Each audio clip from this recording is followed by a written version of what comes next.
여러분 반갑습니다. 차트는 상식이다. 차상식입니다. 자, 오늘은 여러분들에게 비트코인 연일 하락하고 있는 현재 시점에서 이 최근 호재가 하나 나왔습니다. 바로 이더리움 팩트라 업그레이드라고 하는 이 알트코인 시장이 최근 연이어 빠지고 있는 상황에서 호재가 하나 나온 부분이 앞으로 있을 비트코인의 방향성에 어떤 움직임을 나타낼 수 있는지 살펴보도록 할 거고요. 그리고 비트코인이 아마 이번 주 중에 80K 전후 국면에서 중요한 변곡점을 그대로 나타날 가능성 여전히 유효하다라는 관점에서 보고 있기 때문에 일단은 전체적인 거시적인 관점에서 좀 조심하면서 이 리스크를 좀 고려하시기 바라겠고요. 자, 그래서 이 내용들 체크해 나가면서 하나하나 설명해 드리도록 할게요. 그래서 오늘 금일 목차는 이렇게 정리를 해볼 수가 있습니다.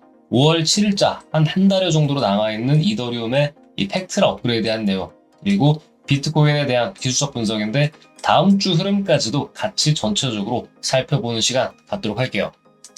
자, 본론으로 들어가서 이더리움 팩트라 업그레이드가 현재 시장이 매우 안 좋은 가운데 업그레이드 일정을 5월 7일자로 확정을 지었습니다. 자, 이더리움은 과거 메인넷 업그레이드를 통해서 지속적인 상승을 해왔던 상황인데, 자, 특히 이더리움 2.0이라고 하는 거 한 번씩 들어보셨죠? 네, 요거지만 이 샤펠라 업그레이드라고 하는 요 이더리움 관련된 메인넷 업그레이드도 지난 상승장에서 상당히 의미 있는 지표가 됐습니다. 자, 그래서 이러한 가격 상승에 중추적인 역할을 했던 이 정기적인 이더리움의 업그레이드가 이제 앞으로 어떻게 적용이 될 건지 살펴보면은, 자, 이번 내용에서는 이더리움 컨센서스 레이어, 이것이 새로운 트랜잭션에서 이 블록가스 처리량의 자동 조절을 지원한다 라는 내용부터 해서 특히 스테이킹 관련된 내용도 어느 정도 추가적으로 개선되어 있다 이렇게 나오고 있고요. 그리고 지갑 기능 등도 추가된다고 하면서 어떻게 본다면은 전체적인 이 점검 차원에서의 업그레이드라고 볼 수 있겠고, 만약에 시장 자체가 앞으로 한 달 뒤를 예측해 본다면은 시장이 거의 조정이 막바지 구간 혹은 이미 상승 구간을 가고 있는 시점에서 업그레이드가 될 확률이 높기 때문에요. 현재 시점에서는 이더리움의 가격 추이 차트도 계속해서 좀 주목하면서 대응하는 게 필요하다 말씀드리겠습니다. 자, 그래서 아직까지 시간은 좀 여유 있게 남았기 때문에요. 요 이더리움의 향후 흐름들은 텔레그램이나 혹은 영상으로 다시 한번 짚어드릴게요. 자, 그리고 이번 이더리움의 업그레이드가 왜 중요한지 말씀을 드리면은, 자, 이미 지난 3월 달에 이와 같이 이 팩트라 업그레이드에 대한 이 무기한 연기가 한번 나온 바 있습니다. 자, 이와 같이 3월 7일자 연기 발표 이후 실질적으로 이 구간이죠. 이 시점에서 하락세를 한 번 더, 한 계단 더 빠지는 흐름들이 나오게 되면서 사실상 시장 자체에 어떠한 리스크도 있었지만 이더리움 내부적인 문제도 있었다라는 거 다시 한번 말씀드리겠고, 그때 당시에 이 홀스키 테스트넷 정상화 이후에 재개 시점을 결정한다 이게 나왔지만 결과적으로는 이렇게 5월 7일자로 확정됐다는 거 반드시 여러분들 체크하시면서 앞으로 내용들 숙지하시기 바랍니다. 결국에는 이 알트코인들의 상승 전제 조건 중에 하나가 결국 이더리움의 상승이기 때문에 아마 이 이슈 자체는 천천히 이 시장 자체에 녹아들면서 이 반등 추이가 나올 때 다시 한번 화제가 되지 않을까 싶은데요. 자, 이러한 배경 속에서 비트코인의 방향성 다시 한번 말씀드리는데, 자, 우선 지난 영상에서 이 84K 구간에서의 이 저항 구간, 이 저항 구간 라인 자체가 다시 한번 이 중요한 이 매물대로 작용하게 되면서 위쪽으로 넘기기에는 시간 자체가 좀 걸릴 수 있을 가능성에 대해서 말씀을 드렸습니다. 자, 그래서 현재 구간에서는 옆으로 일정 구간은 횡보를 좀 해주는 흐름 자체가 나오게 되면서 이 마지막 하단부에서 매물 소화 구간이 나올 것으로 예상되는데요. 자, 이러한 관점에서 이 82K 라인을 깨는 여부가 중요하다 말씀을 드렸죠. 그와 동시에 만약 82K 라인을 지켜주기만 한다면 생각보다 빠르게 위쪽으로 상승이 나올 수는 있지만, 만약에 82K 라인이 깨지게 나게 된다면은 그때부터는 이제 추가적인 하락세 구간에서의 대응을 해야 된다는 겁니다.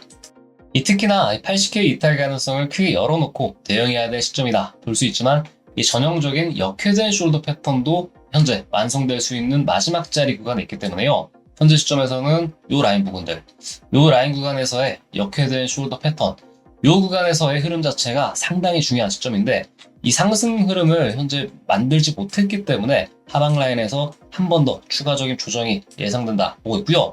그리고 앞서서 88K 라인 구간, 이 구간에서의 이 물량 자체를 어느 정도 손절로 받아내기 위한 이 세력들의 이 횡보 구간도 우리가 무시할 수 없기 때문에요. 이 하락 조정의 연장이 이어질 것으로 보고 있습니다. 자, 그래서 여러 가지 근거 지표를 여러분들께 말씀드리자면은 첫 번째로 나스닥 지수가 이미 16,600포인트 라인 구간을 하회할 수 있는 가능성이 나오게 되면서 이에 따라서 비트코인도 커플링 흐름을 최근까지 계속해서 보여줬죠. 특히나 후행적으로 움직였던 특성상 한번 하방으로 방향을 잡혀있는 추가적 상황에서는 비트코인이 뒤이어서 주말까지 연장선에 있으면서 하락 조정을 이어갈 수 있는 가능성이 있다는 겁니다. 물론 현재 영상 기준으로는 그렇지만 추후 이 상황적으로 바뀌게 되면은 이 부분은 실시간으로 나스닥과 비트코인의 흐름들 같이 업데이트 안내를 드리도록 할게요. 물론 여 구간에서 하방 추세를 마무리하게 된다면은 생각보다 빠르게 또 상승 스위치 전환한다는 거 다시 한번 얘기를 드리겠고, 그리고 이제 밸류 관점으로 넘어가서 이 두 번째 근거로는 ETF의 이 플로우를 보셔야 되는데, 자, 최근에 3거래일간 순유출이 있었지만은 다시 한번 순유입이 들어왔단 말이죠. 이 근점에서는 그래도 비트코인 쪽으로 약간의 플러스 점수를 줄 수 있는 구간이긴 하지만 결국에는 연속성을 체크해야 된다는 관점에서는 이번 주말 사이 직전 구간까지 어떻게 쉽게 되는지 여부가 현재로서는 상당히 주목이 받고 있는 상황이라서 이 연속성 체크를 해보면서요, 다음 주까지 어떻게 비트코인이 위치를 할 것인지 가늠해보는 것도 매우 중요하다, 이렇게 보고 있으니까요. 이것도 다시 한번 체크를 해드릴 예정이고, 마지막으로는 현재 이 피보나치 기준상의 이 지표상에서의 일봉상 흐름이 중요합니다.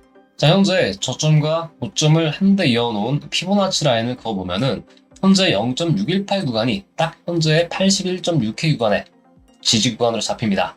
그래서 이 라인을 일단 첫 번째 구간의 중요 지지 라인으로 잡고 있지만, 만약에 추가적인 하락세가 나오는 0.786 구간에서 이 구간 라인 자체가 약 79K 정도 흐름으로 잡히는데, 이 두 군데를 어느 정도 좀 지켜주는 모습이 나오는 게 이번 주 가장 중요한 과제다라고 보고 있고, 이 추후 상승 추세를 만들기 위해서는 당장 다음 주가 되겠죠. 그래서 이 흐름들은 같이 체크를 하면서 이 두 가지 저항대 라인은 반드시 보시면서 포지션 잡는 게 유리합니다. 자, 그래서 그 전까지는 우리가 이 라인을 기준으로 롱 포지션과 숏 포지션을 좀 차례대로 잡아가는 관점으로 이 접근을 하셔야겠고요. 그리고 한 가지 좀 중요하게 봐야 될 라인이 이 구간이죠. 바로 79K 라인에서 0.786 구간과 중첩되는 구간이 바로 이 79.2K 라인 구간입니다. 이 주봉 관점에서 보면은 조금 더 명확하죠. 그래서 현재 이 빨간색 이 하방 몸통 자체가 어디 구간에서 이 주봉상 마무리가 되는지 여부가 사실상 다음 주에 어떻게 본다면은 이 스타트를 알릴 수 있는 타점을 만들 수 있기 때문에요. 이번 주 주봉 마무리되는 이 가격대 체크하면서 다음 주 같이 여러분들께 매매 타점, 특히 포지션적인 부분들에 대해서 안내를 드릴 건데, 아마도 롱 포지션을 이번 주 중에는 조금 잡기보다는 이 숏 포지션 위주의 대응을 가시다가 다음 주부터는 본격적인 롱 포지션을 잡는 이러한 큰 그림 속에서 포지션 잡는 거 조금 참고해서 대응하시기 바라겠고요. 마지막으로는 이 경제지표 전체적으로 한번 살펴보면서 여러분들께 이 거시경제 지표에 대해서 일정적인 부분 조금 더 상세하게 짚어드릴 겁니다. 왜냐하면은 일정적인 부분들을 여러분들께서 조금 명확하게 알고 계셔야 앞으로 매매 플랜을 또 짤 거 아니에요. 그래서 그런 것들에 좀 어느 정도 연결을 잘 지어서 대응하는 것도 필요하다 말씀드립니다. 자, 일단 전체적으로 보면은 네 가지의 이 매크로 지표가 있습니다. 미국 고용보고서 이번 주에 발표가 있었죠. 그리고 CPI 물가지수, 그 다음으로는 PPI, 마지막으로 최근에 좀 영향이 좀 크게 있었던 개인 소비 지출 PCE 지표인데, 자, 하나하나 보면은 이 고용보고서의 경우는 첫 주 이제 금요일에 발표가 됩니다. 그래서 발표가 밤 10시 30분으로 이렇게 작동이 되는데, 썸머 타임에는 9시 30분 기준으로 일괄적으로 시간대가 잡힌다는 거 하나 알아두시고 있고, 그래서 최근에 썸머 타임 적용 이후부터는 대다수의 지표가 9시 30분에 요 시점 전후로 발표된다라고 보시면 됩니다. 자, 그리고 다음으로는 이 CPI 지수죠. 우리가 일반적인 매매를 할 때 가장 크게 조금 생각을 하면서 CPI 지표는 무조건 짚고 넘어가야 된다 얘기가 나오는데, 요거는 이제 매주 둘째 주와 그리고 셋째 주 수요일 날 보통 10일에서 15일 사이에 발표된다라고 보시면 됩니다. 자, 그리고 CPI의 경우는 1년 전에 이미 다음 연도 CPI 일정이 발표되기 때문에 그만큼 좀 계획성 있게 물가지수가 잡히는 경향이 있다, 이렇게 이해를 하시면 됩니다. 자, 다음으로는 이제 PPI 지수. 이 CPI보다는 조금 더 중요도가 떨어지긴 하지만 시장 자체의 이 민감도, 변동성이 강할 때는 PPI 지수도 상당히 의미 있는 작용을 하기 때문에 요거는 CPI 다음날 발표를 하는 흐름이 있어서요. 사실상 CPI와 PPI는 이 같은 흐름상에서 특히 이게 발표되는 시점에 중첩되는 이 이벤트가 되는 거라서 어떻게 본다면은 요거에 나오는 주는 좀 상당히 조심할 필요 있다. 이렇게 좀 이해를 해주시면 되겠습니다. 자, 마지막으로는 최근에 비교적 이슈가 나왔었던 PC 이슈인데요. 자, CPI랑 더불어서 대표적인 인플레이션 지표죠. 그리고 매달 말이나 이 목요일, 금요일 밤쯤에 발표가 됩니다. 그래서 썸머타임 적용으로 9시 반에 발표가 되는데, 자, 특징적인 부분이 연준이 이 CPI보다 더 신뢰하는, 이 선호하는 지표로 쓰입니다. 왜냐하면 이 PCI 가격 지수는 이 미국인들이 상품과 서비스를 구매할 때 이 지불하는 가격을 측정하는 물가 지표로 쓰기 때문에 가장 이 실시간 반영이 잘 된 물가 지표라고 이렇게 볼 수 있기 때문에요. 인플레이션을 잡으려는 연준이 가장 선호도를 높게 보고 있는, 이 가중치를 높게 두고 있는 지표라고 보시면 되겠습니다. 그리고 이 지표 자체는 시간대가 보시면 아시겠지만 이 전부 미국 정규장 개장 1시간 전에 발표가 일제히 된다라는 거, 이 정도로만 또 암기해 두시면 조금 더 수월하게 이해하실 거라 생각됩니다. 자, 아무쪼록 오늘은 이더리움의 이 호재를 바탕으로 이슈 브리핑과 비트코인 흐름 전체적으로 알아보았고요. 현재 80K 부근을 이제 지지해주는지 여부에 따라서 다음 주 동향도 바뀔 수 있을 것으로 보이니까요.